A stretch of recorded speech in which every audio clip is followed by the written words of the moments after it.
A blessed evening, everyone. Thank you for joining us today on the Deborah Rise Movement Life Connect. So the aim of Deborah Rise Movement is to create a group of individuals who care more for the vulnerable and the underprivileged across the world. Its vision is to be a voice for the voiceless, abused, and the broken, and to advocate for the underprivileged. DRM, as it is shortly known, DRM's Lifeline Connect was conceptualized to impact society by bringing in awareness on important social issues through discussions, through talks, through such platforms. It is our attempt to give a voice to a few of the millions of underprivileged and oppressed across the world. Under Lifeline Connect, a forum for youths, Youth Connect was created, where life-challenging questions are taken up and discussed. DRM Youth Connect will focus on empowering youth, apologetics, present various challenges in family, career, and work life. This is open for both men and women, and gender-specific counseling is also provided here. So today we are all faced with all the uncertainties created by the pandemic, right? Whichever way we turn, we are faced with so much of uncertainties, instability, and challenges. The population that is probably most affected are the young people who are in the cusp of finishing their education and stepping into the career world, and for people who are transitioning between jobs, and for also people who are in jobs and are not sure of whether we can retain our jobs or not. So today we have just the right topic for people who are facing such challenges.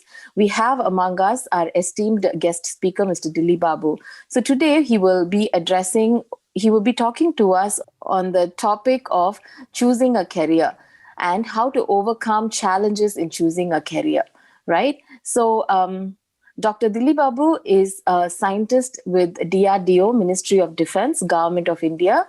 He has experience in R&D and manufacturing of defense aeronautical structures and propulsion systems. He has post-graduations in aircraft engines, business management, and literature. He holds a PhD in production engineering from National Institute of Technology, Trichy.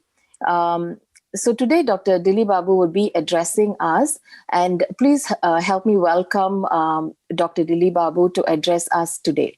Thank you. Over to you, Doctor. Good evening once again. My wishes to all of you, and I'm glad to be here with you all this evening. And I thank Dr. Lata Christie for providing me this wonderful opportunity to share my thoughts on career planning. And here on the picture screen, you see a person sitting on the question mark. Most of you may think that it is one of the participants. You're grossly wrong. It is me years ago. A person who was at the crossroads in selecting a career is now grown to a situation where he could address audience on career planning. Let's get to the next slide. Here, this is what I would like to compare the choice of career to a bus journey, where you're on a long bus trip, and when your stop comes, you get down and you take some local arrangement to reach the place where you would like to go. So this is a long journey of similar type is called career planning. I named it as, instead of bus journey, I had named it as syllabus journey.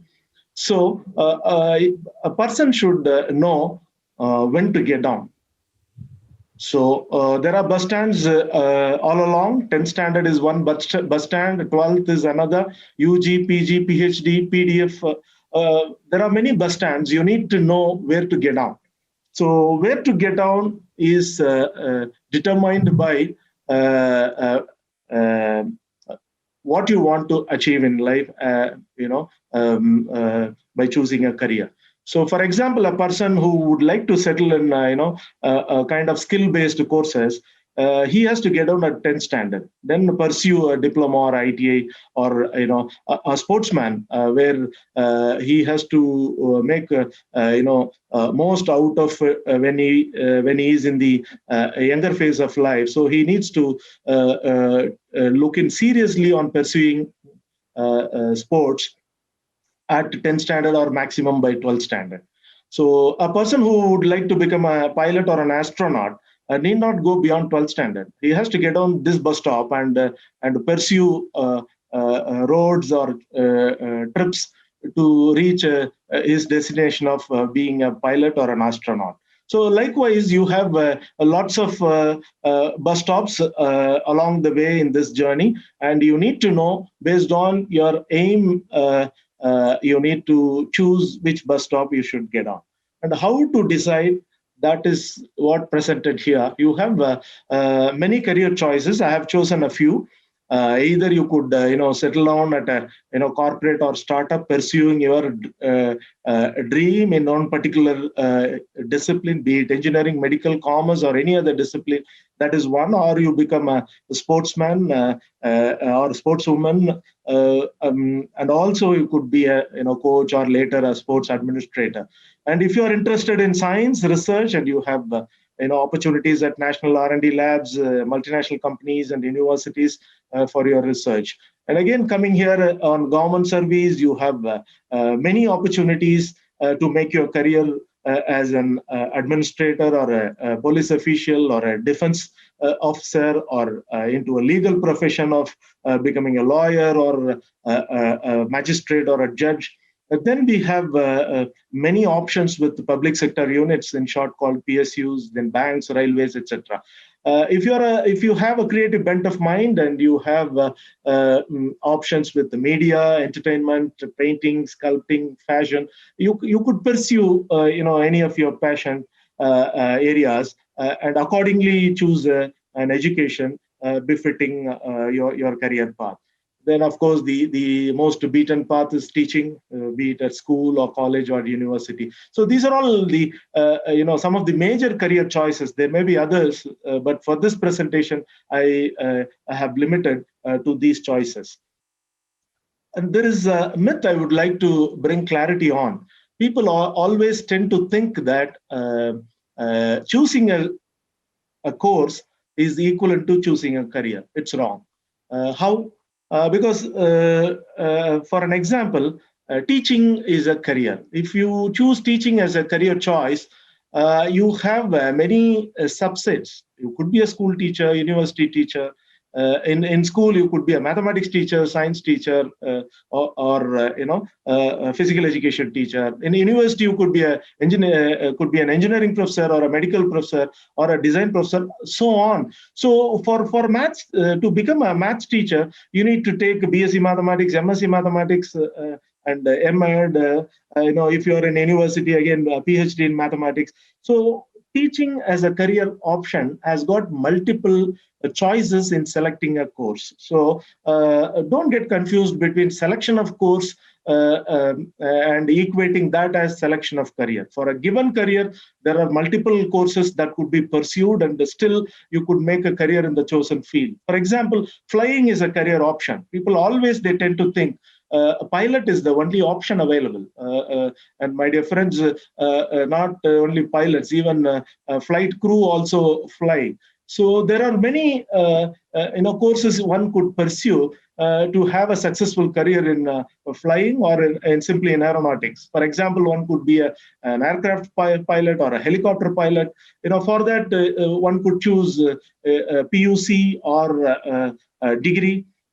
One could be a commercial pilot or armed forces pilot, or could be an air crew, for which even after your higher secondary course, you could pursue a diploma and go, or after your graduation, one could pursue a postgraduate diploma and become a part of the air crew. And air traffic controller is another post where a person would be controlling all the aircrafts and helicopters in the vicinity of the airport.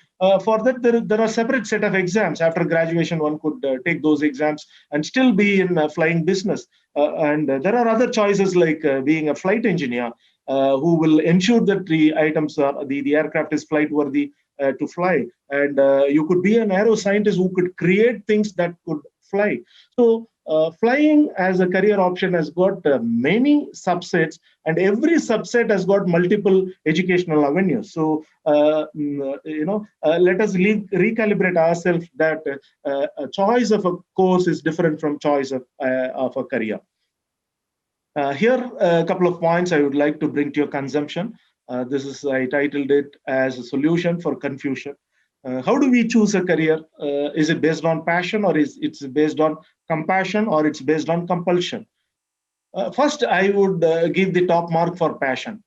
Whatever thing you're passionate about, if you can turn that into your career, you don't require anybody to tell what to do, because out of passion, you put your best efforts, and day and night you work, and you will be the successful person in the chosen career. And the compassion is the good one, where people take like civil services, or social service, or other people oriented areas as their career choices, including politics.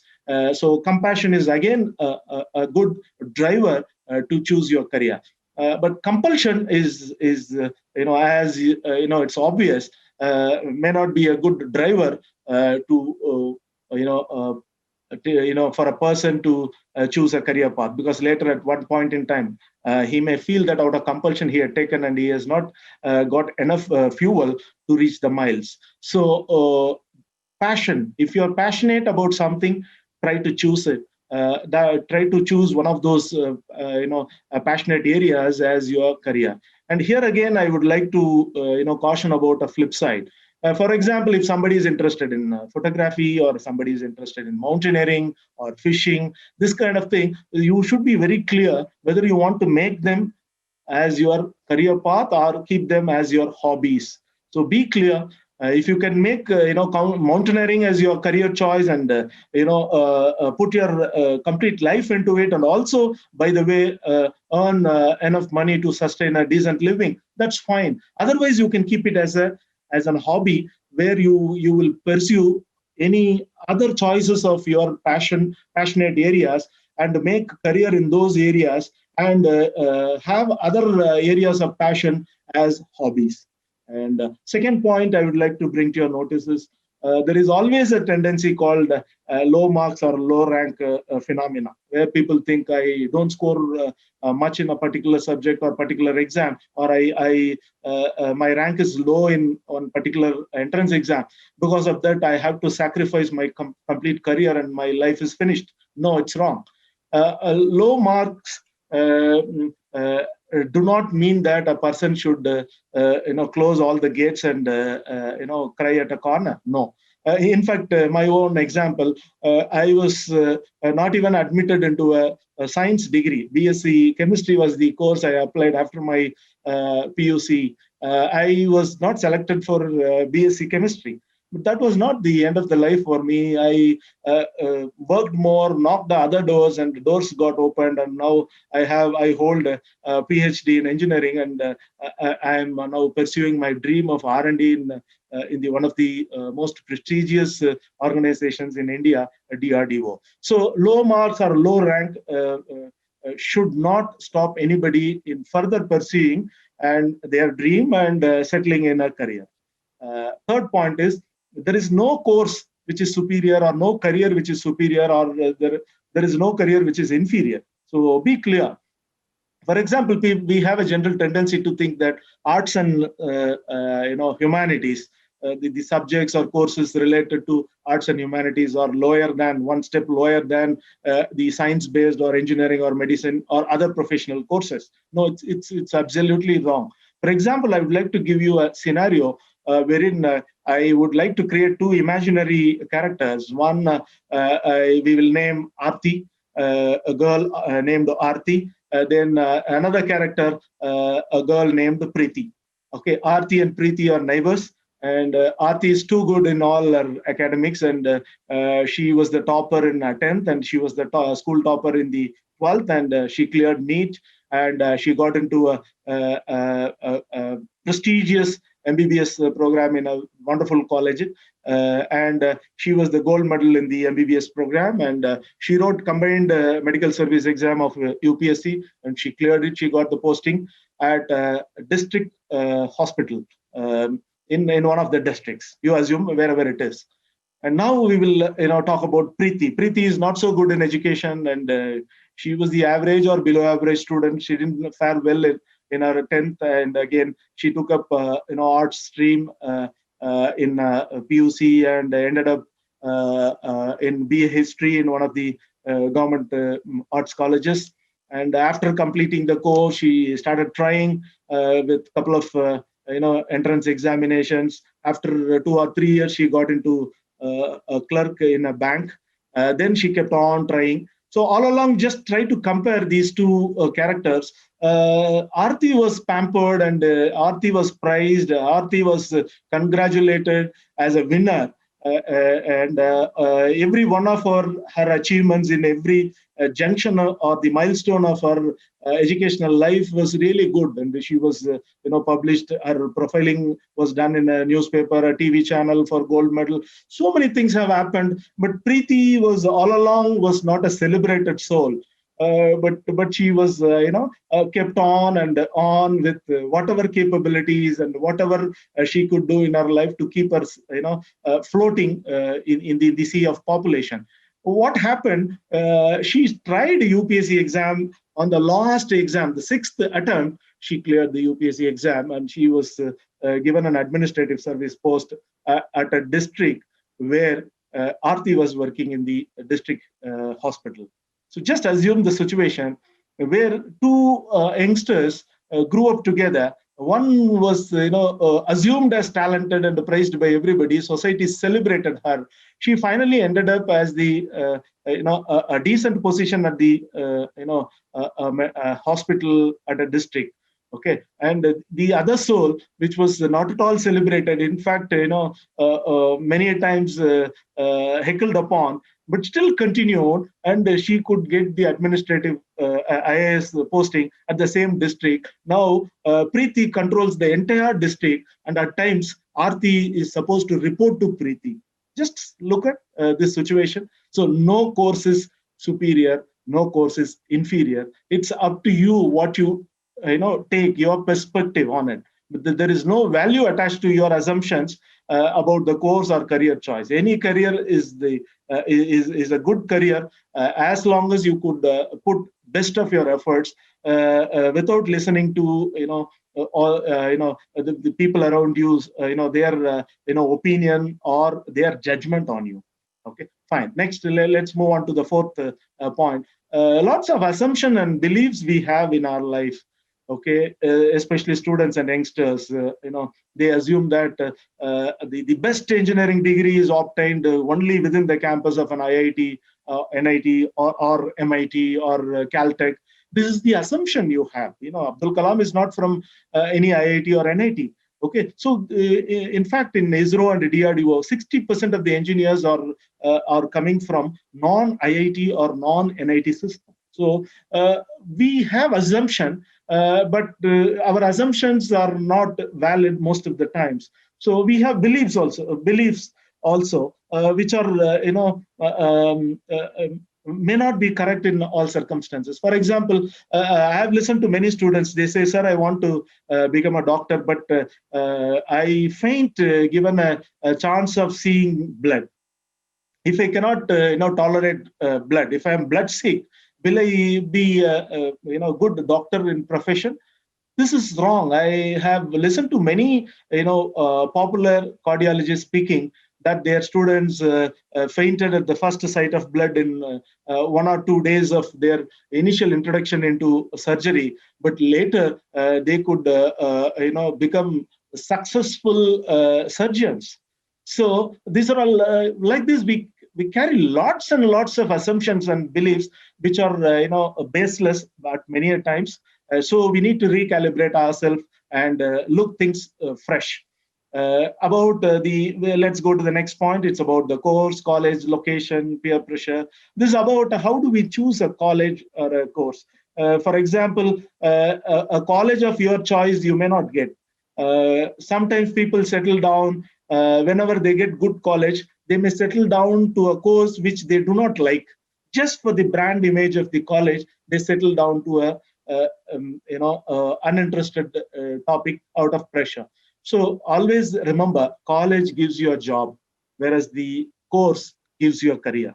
Because, for example, in a college, if you are interested in electronics and communication, and since you do not get electronics and communication, but the branding is good, so you get into civil engineering. So since the college is good, you may get campus recruitment, and you may when you come out of the campus, you get your appointment letter. But your passion was to pursue something in electronics, but you are now ended up having a job at civil engineering. So college can give you a job, but course will give you a career. So just keep this in mind. And I will go to the point number 6. There should always be plan B and plan C. It's easier said than done. People may ask, plan A, what is the definition? Plan B and plan C, what are all their definitions? Plan A is the toughest choice, and you have less likelihood of achieving it. You need to put lots and lots of effort to clear your plan A. That should be your definition of plan A.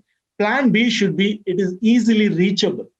Okay, so in case if you don't get in plan A, you should not struggle equally hard to get your plan B. No, plan B should be within your reach. For example, a medical aspirant, if need-based selection is the plan A, plan B should be non-need-based courses. Because NEET itself is a tough call you're taking. Your second choice also should not be equally tougher when compared to your first choice. Plan C should be, it's already available to you. That kind of choices you should have. That kind of options you should have. So plan A is the toughest in probability and the toughest based on your configuration. But plan B is relatively easier to achieve, and it is within your reach with a limited amount of efforts. Plan C, you're already standing on it. So this is how you need to have your plan ABC, so that you're not upset or you're not troubled when you don't get any of your options. Already your option is available. Even plan B could be one more year of study and staying back, have a gap year and give a shot next year. That could be your plan B also. With this, I'll go to the point number 7, purpose of education. People always assume why they are not satisfied in their career is they always see education as as a tool which will give them job. So job is a tiny bits in your career. You keep changing your job, but your career you will not be changing it. Some people may have mid-career shift. That is different. But for example, if medical profession or a surgical profession is your career, you keep your job from various hospitals, and your job titles may change, from house surgeon to a junior doctor to a superintendent, medical superintendent. Your titles will change. You change your hospitals. You change from government to private, private to corporate. You change, but your career is same. So always the purpose of education is always to make a career. Okay, the career, I told in my first point, it should be driven by your passion and also compassion. How best you can use your time, talent, and energy to reach out to people and at least to elevate standard of living of people by at least 1 millimeter. So that's what the purpose of education. Then I'm coming to the final point on this slide, parents and students. Always, even if there is a nuclear family, if the family has only one son, I always consider that family has two sons. One is the biological son. The next son is comparison. Always parents have the basic instinct of comparing the boy next door or the girl next door with their own biological child. But we know this fact that everybody is we are unique, and we have distinct skill sets for excellence in our lives. So, dear parents, be aware that we have a natural tendency to compare. Let's not do it. Even students, don't compare with your fellow students. You are a different and a customized product in the hands of God. So don't compare yourself with another product which has been customized in a different way. So let us not compare. Let us avoid comparison and move ahead. Now, those who are already into a course in your undergraduation or a post-graduation, couple of points for you to make your career brighter. You need to have more focus on your project work. It's very important. The area in which you select, It should always have some longevity, and also you can learn more on future technologies. For example, the technologies or the areas which are going to stay for next 20 years or 30 years should be your immediate search.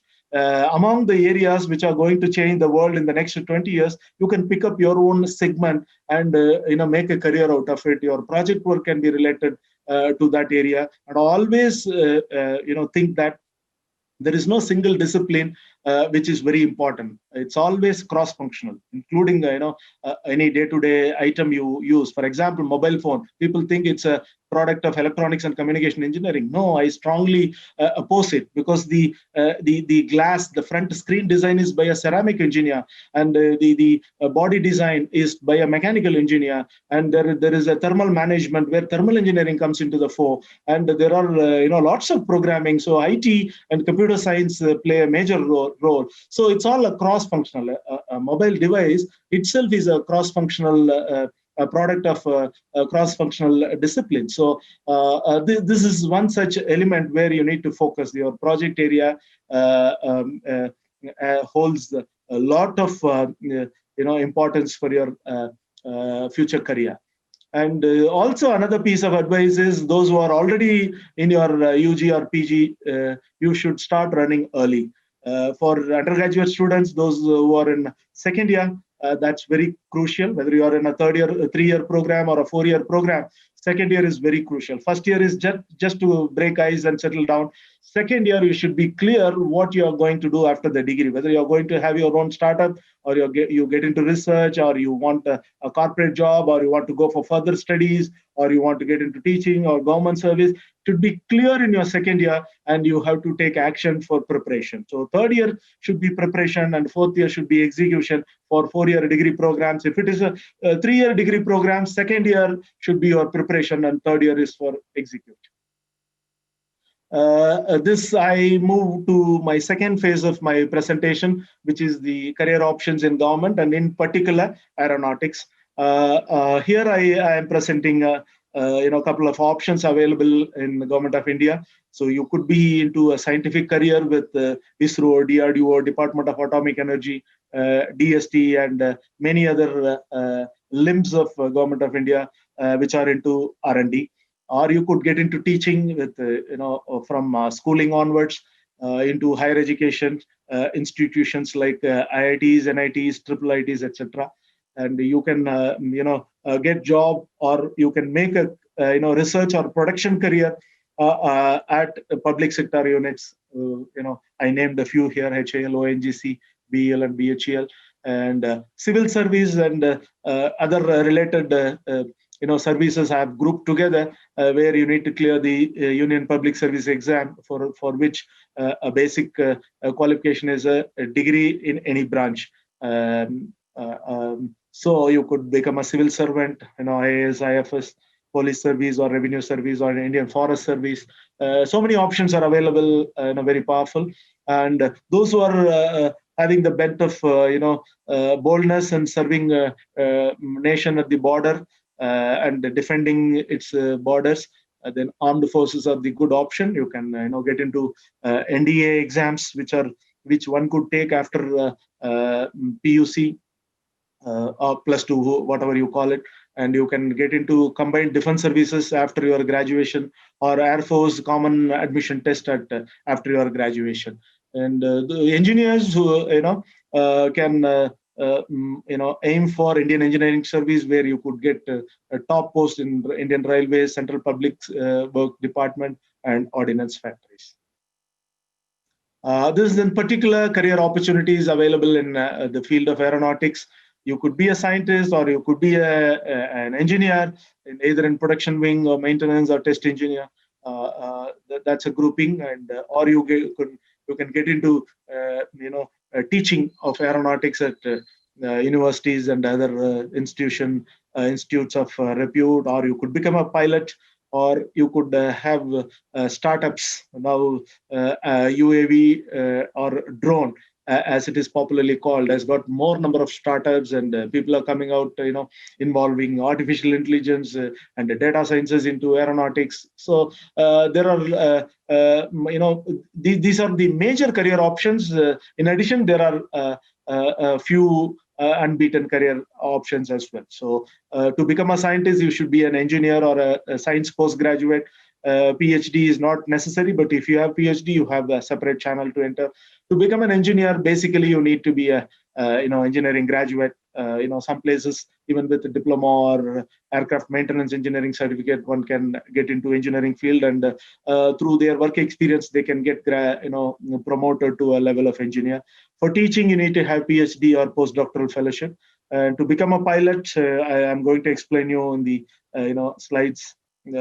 Following slides, and to be a startup, to start a startup, and you can have a basic degree in engineering, and if you have a business management degree, it helps you.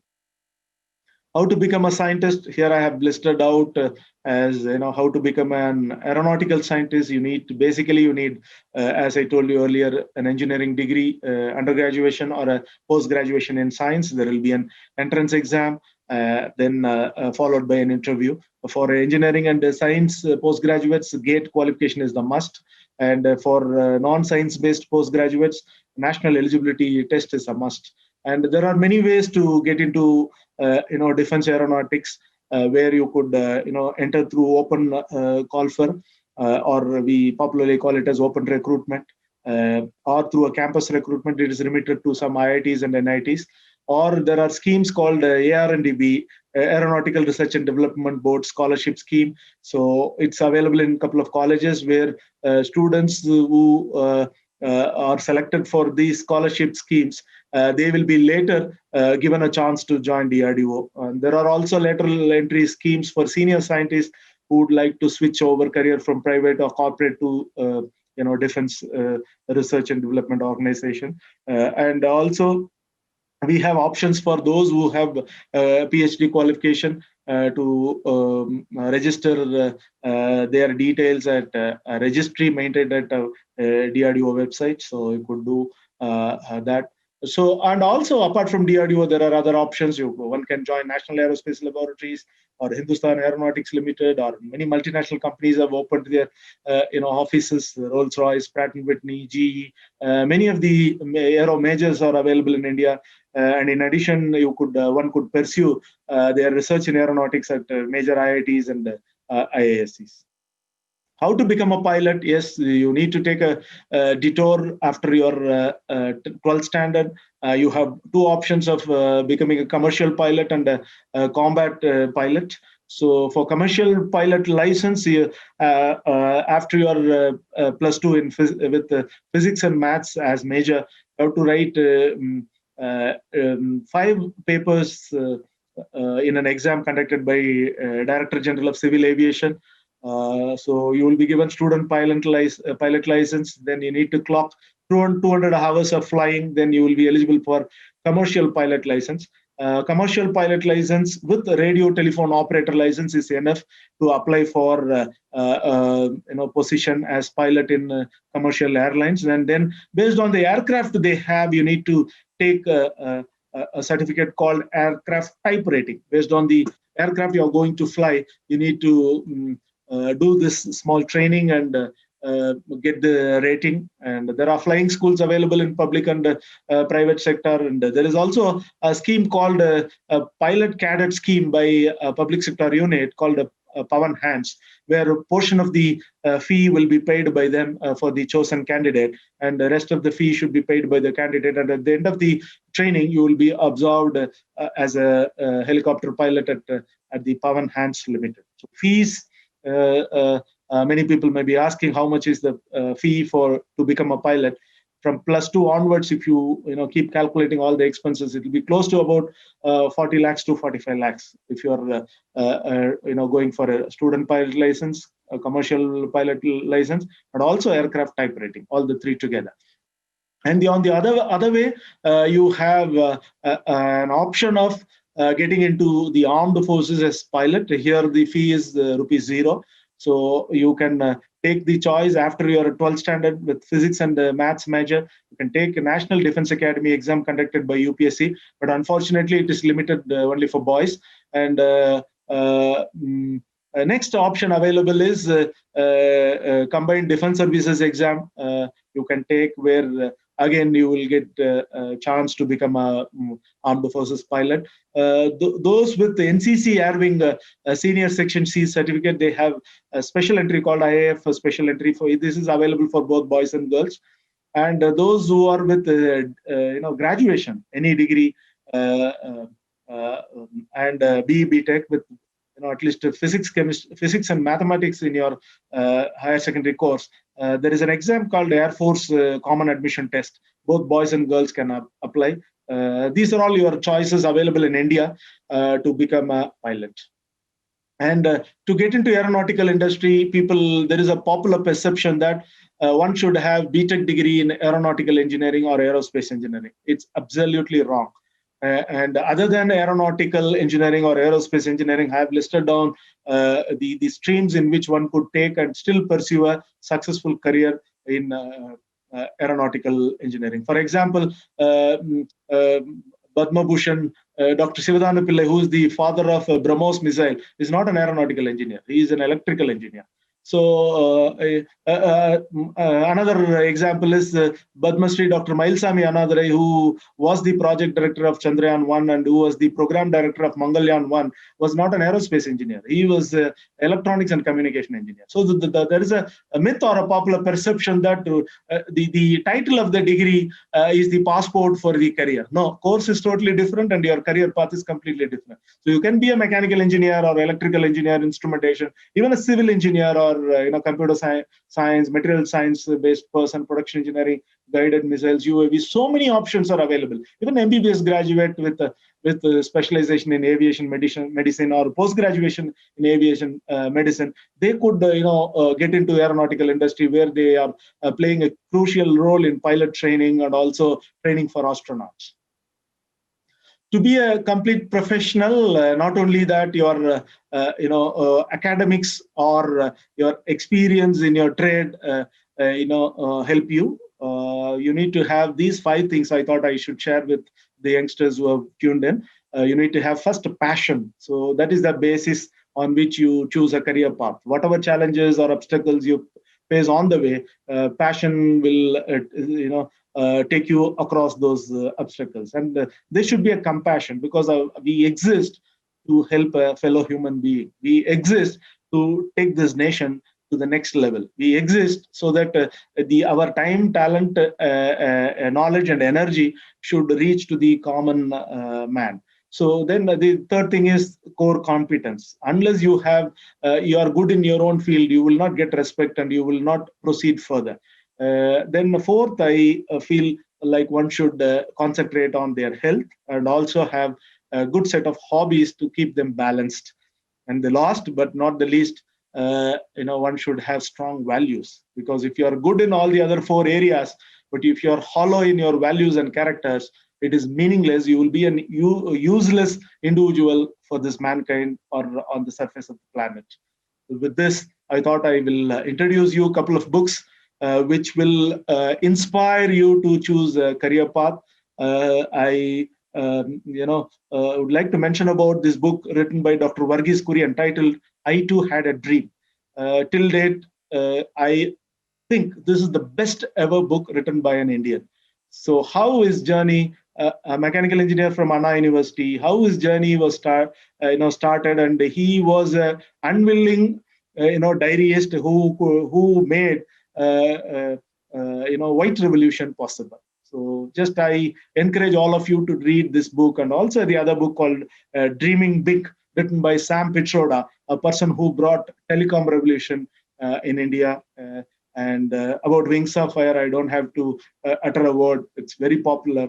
And on the private sector, I was inspired by this book called It Happened in India, written by Kishore Biani, who's the head of Future Group, and popularly, Big Bazaar chain of stores, and he's the owner of it. How he grew, a BCom graduate, how he grew from a small businessman to a magnate. Okay, so I encourage you to read not only these books. There are books of similar genre possible, so you could catch hold of them. And here I would like to introduce my books on aircraft, helicopter, and general science and scientific thoughts. But they are written in Tamil. Those who could follow Tamil, you can have a look at them. And I would like to conclude with this anecdote. I chanced upon a video where two hounds were chasing a rabbit. And some of you might have seen the video, a small 2 or 3 minute video. You can Google it after this presentation. Throughout the 2 minute duration of the video, I could see that these two hounds could not catch these little or poor rabbit. Hounds are aerodynamically designed by God to have to give a good chase, and the hounds by definition they are hunters. Okay, and they are not alone. They are there are two hounds, so they have company, but still they could not catch the single lone rabbit. And there were many comments. My friends told maybe the hounds were not fed properly, or the rabbit was trained so much. Kind of comments started flowing in for that video. I was thinking about this video, and I found one thing striking. I feel why rabbit was successful or why hounds were not successful. I found out maybe my perception is that. The hounds were running for their next meal, whereas the rabbit was running for its life. So when you pursue a career just for your next meal, you may not be successful even if you have company or if you have all the advantages on your side. At the same time, if you pursue your career, giving your heart and soul, you will be successful against all odds. With this piece of message, I would like to go to the penultimate slides. These are all the achievers from Indian Aeronautics. Dr. Kalam, Dr. Rodam Narsimha, Dr. Sirdhanu Pillai, and Madam Tessie Thomas. Next picture, I kept it empty. Maybe people who are listening to this session or their children will fill this picture. With this, I profoundly thank the organizers and others involved in this event, and I thank Dr. Lata Christie in particular for giving me this wonderful opportunity of sharing my thoughts on career planning. Thank you very much. So thank you so much, Dr. DilliBabu, for the very enlightening sharing. I'm sure the holistic perception that you presented to the audience here today would help them see themselves in the way they need to move forward with regards to their career choices, course choices for many of them. I wish when I was a student, I had this kind of a talk, because I did not have this kind of guidance when it was my turn to make such decisions. However, I would like to share a little bit about myself on how I went about, the way I went about making my choice. So maybe sharing a little bit about myself and my whole journey in choosing my course and choosing the job that I took on and made it my career would help you also to know that you don't have to feel alone. And when you have a praying mom, miracles happen. So maybe to share a little bit about myself, I studied in an all-girls school and life was so fun for me. And school was synonymous to fun. So until my 9th standard, I really didn't take studies seriously. So I used to even flunk subjects, like, even if I passed, it would be only about just pass kind of stuff. And everybody was worried for me. My parents believed that I'm a brilliant student, brilliant girl, but it's just that it didn't pan out in the space of education. So and it was so for a very long time until my 9th standard, and I couldn't figure out why you need to even study, right? Like, what is education going to do for your life? Like, anyway, my parents would take care of me. So that was what was running in my mind until my mother's prayers were answered. My mother is a very fervent prayer warrior. So she believed that what she couldn't, say and make me understand could be done and could be achieved through prayer. So she just continuously prayed and she asked God to intervene in my life. And what happened when I reached ninth standard was I got hold of a textbook, and it was it is developmental psychology. And when I was reading, it just fascinated me. It fascinated me so much to the extent that I decided this is what I wanted to do when I was in ninth standard. So connecting working backwards. So if in order to study psychology, what would be the courses I need to take? And in order to take the courses, what would be the scores that I would need? So that's where I started studying. And it was truly a miracle. And my mother was so thankful to the Lord that, I finally, she saw her daughter taking textbooks and going through studying. So when I actually chose my course in psychology, right, there was a lot of naysayers. My mother was, of course, happy. She was just happy that, her daughter is studying and she has a plan in head and she's going towards it. But people told me a lot of things like, you won't get a job. You won't, even if you get a job, you can't earn more than 5,000. And, psychology is not a field that in India it is recognized, and so on and so forth. And it kind of deterred me. It weighed very heavy on me. And I went to the Lord in prayer. I said, Lord, I if I want to study, it is this that I want to study, but I don't know what else to do with it. Can you show me the way? And as I shared with you, I wish I had somebody to guide me along, like this lovely presentation, this sharing that we had, which Dr. DilliBabu, very beautifully, systematically presented how to even consider a course and a career. And he busted a lot of myths along the way, right? Choosing a course is not equal to choosing a career. So all these things I didn't know then, but all I could do was just turn to God. And I remember going to the chapel and crying out to the Lord and saying, Jesus, I don't know what to do. I don't know how my life is going to pan out, what is going to happen with my career, but can you show me the way? And what happened was, there was somebody who told me, why don't you apply in other countries? And just like that, in that moment, I just decided, okay, why not just apply? And if you had looked at my one-page resume when I had finished my education, you would laugh. I still have it. It just had my name and my educational background and nothing else.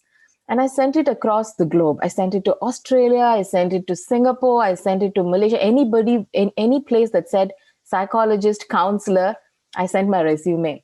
And it was amazing that out of all the places that I sent to, the call came from one particular company. And I didn't think that it will pan out too, but I said, Lord, whichever way you lead me, I will go. And I have that peace in me. So one of the things that probably can help you is also the peace that you can sense when you know that the Lord is guiding you. So when this offer from Singapore came, I didn't know anything about being a psychologist, being in a different country. I'm from India. I'm from Chennai, and moving to Singapore, nothing I knew about. All I did was a blind leap of faith, and I knew that was the right way to go because the peace that I sensed in my life, and my father who supported me in that decision. You definitely need to have your family to support you. So, like any kid going to school, my father brought me to the first day. He came with me to send me off to the first day of my joining my job. And everybody were like, oh, such a big girl. And I mean, I was just in my 20 plus at that time, and father comes to drop her. In a Singapore culture, it doesn't happen that way. So, it was very different, but still not knowing what to do. Again, every single day, the Lord taught me to depend on him to journey through my career of becoming a psychologist. So the initial days, it was, my own understanding. It was my own analysis of behavior. It was my own intervention. And slowly, I could see how the Lord was there to guide me and to help me and to, come up with the proper interventions. And the work that I do is with special needs children and with families. So I'm a psychologist in a special needs school in the education sector. So, the Lord enabled me to, understand what I needed to do, how I needed to go about doing things.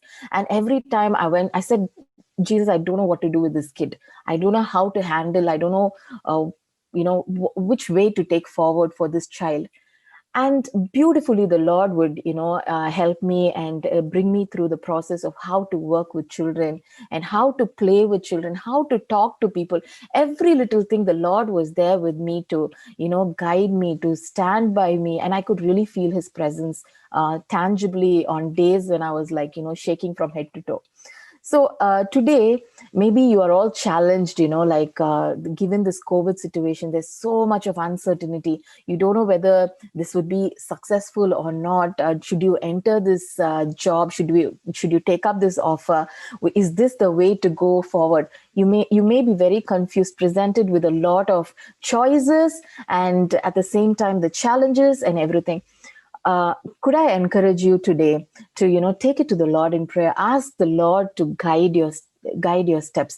Ask the Lord to help you make that choice, because every choice that we make, right, either honors God or it doesn't. So it is very important. The choices that we make today is so important that it honors God. Our careers honor God. Our life honors God. Our choices honor God. Yeah. So maybe now I'll open the time for question and answers. So there are some questions here. Maybe Dr. DilliBabu can answer now. Sure, I can answer. So there's this question by Agnita. She's asking, learning to fly STOL aircraft as a hobby pilot. Is this training recognized by the Indian government? Yeah, I think a short takeoff and landing. Okay.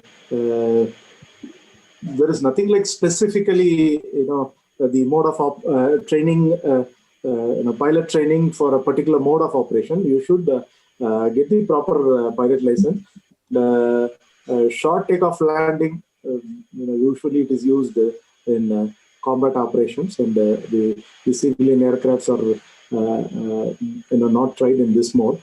So you have to go for either commercial pilot license or with armed forces. As of now in India, hobby flying is very, very limited. So since it's a costly proposition, so people will always try as a career option. Aircrafts are available. A couple of aircrafts are available in India, but hobby flying is very, very limited. Okay, thank you, sir. Agnita, I hope this question was answered for you. If you have more questions, do ask. Okay, there's another question from Ragul Gurav. He asks on any guidance on NIFT and NID courses career. Yeah.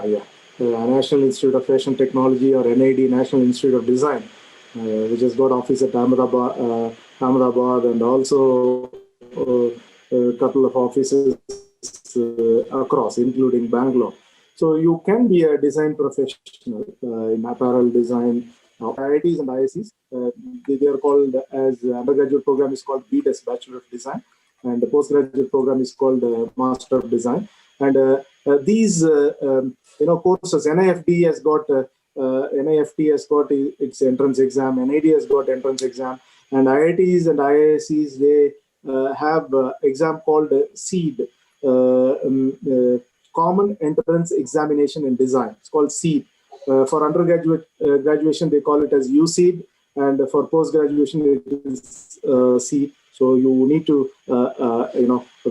clear these exams. Lots of guidance are available. Training institutes are there, and also, digital material are available. All the best. So I have a question. So you were talking about civil service, right? Is there an age limit for civil service? Yeah, there is a age limit to, it is based on the category in which you appear. Okay, so it's 6 attempts. Okay, from 21st year onwards, or the age limit based on the category it goes. For some it is 36, for some it is 38. 36 and 38, is it? 38, because it's based on which category you belong to, OBC category, Oh, like that, caste based. Yeah, Okay. it's caste based. You have additional, because OBC, I think they get 3 years additional, and reserved category candidates, they get 5 years additional, and ex-servicemen will have some relaxation. Otherwise, for general, if you speak, 21 years is the age of minimum age required, and you are allowed 6 attempts. That means up to 27, up to the age of 27. Okay, thank you, sir. Sir, I'm asking, first of all, thank you for presentation, sir. It was very understanding, and we had a lot of information we have. Sir, I just would like to asking on behalf of my sister. She actually average student, knowing the somehow here, but papers are means they're not able to complete a degree, but she's could not find it out where how to choose the career. Look, can you repeat, because I missed the early portion of your question? Can you repeat? Yes, sir. She presently she completed 4th year, but some papers left. And now, is there any career for girls? For other, like in the BTech, she could not able to finish now. Up from is there any can start learn now? Yeah, now the obvious option is to complete the course. Okay, the 4-year engineering degree could be completed in 6 years. Okay, that is legally permitted by any university system. Usually, they give 50% of the course duration as an additional time to complete the course. So the first and the best option available to her is to complete the course if she had not crossed 2 years after dropping out in the final year. Okay, number one. Number two, otherwise she had to apply for any service using her 12th standard qualification, because you have many diploma courses available, and even in Government of India you have some exam, an exam called the Staff Selection Commission, SSC exam. You can, and also all banking services she could write, and also exam called RRB, Railway Recruitment Board exams are available, and even in DRDO we take lower level staff from +2 background. Okay, thank you, sir. I think there's a question for me. Somebody is asking. Samuel is asking, would like to know more on pursuing psychology after a science stream in 11th and 12th. Yes, that's perfectly possible. So basically, you need to do a bachelor's degree in psychology, general psychology, and then you need to do a master's. With a bachelor's, you wouldn't be recognized as a practicing psychologist, or rather a psychologist. Most likely, you would be recognized as an associate psychologist or an assistant psychologist. And you need to ensure that you're taking it from a recognized university, as well as you need to do your master's. So in your master's, you may want to specialize in different fields. Like either you could take a general approach to it, doing applied psychology, or you could do counseling, you could do educational school psychology, and clinical psychology. There is various specializations available. So when you're doing your bachelor's and when you do your internships, you'd be able to pick up what interests you, where your passion lies, like where you feel happy serving. That is an area you need to specialize in. So I hope I have answered your question. Okay, let's just close our eyes and come before the Lord. Father God, we thank you for this time. Lord, thank you that you have brought us together in your name, and you have given us this great opportunity to know what we need to do and how we could go about doing that, and all the support systems that's available for us, oh Father. And Lord, most of all, you are within us, guiding us and teaching us and putting that desire in our hearts, Lord, towards the pathways that we need to take, and that you are guiding us with your Holy Spirit, who's talking to us, interacting with us, and help us, Lord, to hear that gentle, sweet voice, so that we would be able to walk in the paths that you choose for us. And Lord, I pray that each and every person in this group, oh Lord, will be able to honor you with the choices that they make. And Lord, I pray most of all that our careers will glorify you and our life will glorify you, Father. In Jesus' name I pray, amen.